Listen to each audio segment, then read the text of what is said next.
Nicodemus' story. Nicodemus comes to Jesus at night, moving carefully through the darkness, not because he is careless or insincere, but because he is cautious. He is a Pharisee, a teacher of Israel, a man who has spent his life studying the scriptures, honoring the law, and guarding what he believes to be right. Yet something about Jesus has unsettled him enough to risk this quiet meeting.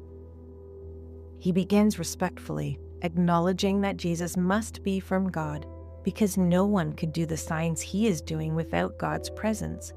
Yet beneath his words lives a deeper question, one he cannot quite bring himself to ask directly. Jesus answers him anyway.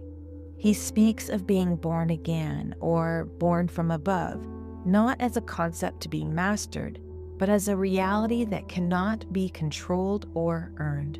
He tells Nicodemus that new life comes from the Spirit, moving freely like the wind, unseen yet unmistakably real. Nicodemus struggles to understand, caught between what he has known for years and what Jesus is now placing before him. His questions are sincere, but his certainty is slipping, and the ground beneath his faith feels less solid than it once did. Jesus does not mock him. He does not dismiss his confusion or shame his slowness to grasp what is being said. Instead, he draws Nicodemus deeper, speaking of God's love for the world, of light entering darkness, and of grace offered not as a reward for righteousness, but as a gift given because love insists on restoration. This conversation does not end with resolution. Nicodemus leaves without declaring belief or making a public stand, but something has shifted. Grace has been spoken where fear once lived, and a seed has been planted in the dark.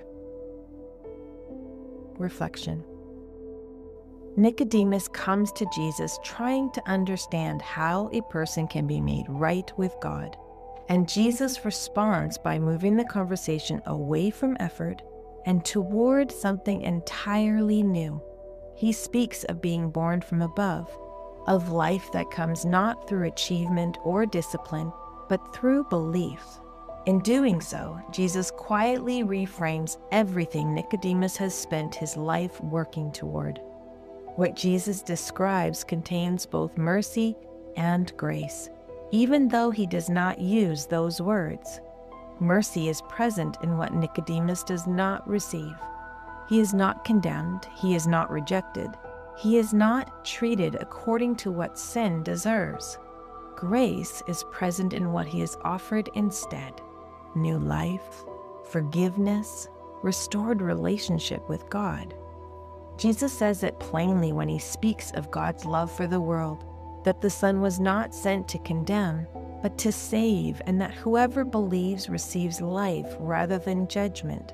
Mercy withholds the sentence, grace gives the gift. This matters because many people live as though mercy must be earned and grace must be proven worthy of. When belief is replaced by effort, the heart remains tense, guarded, and slow to soften, both toward God and toward others. Nicodemus's confusion makes sense because accepting mercy means letting go of the fear of punishment, and receiving grace means admitting you cannot make yourself new. Belief is the turning point. Not belief as perfect understanding, but belief as trust in what Jesus has come to give. From that trust flows forgiveness, not as something owed, but as something received, and then lived out. Grace is not a reward for good behavior. It is the gift of life given to those who believe. Jesus invites Nicodemus into a mercy that withholds what is deserved and a grace that gives what never could be earned. That same invitation is extended to you. New life does not begin when you get it all right. It begins when you receive what Jesus has already given.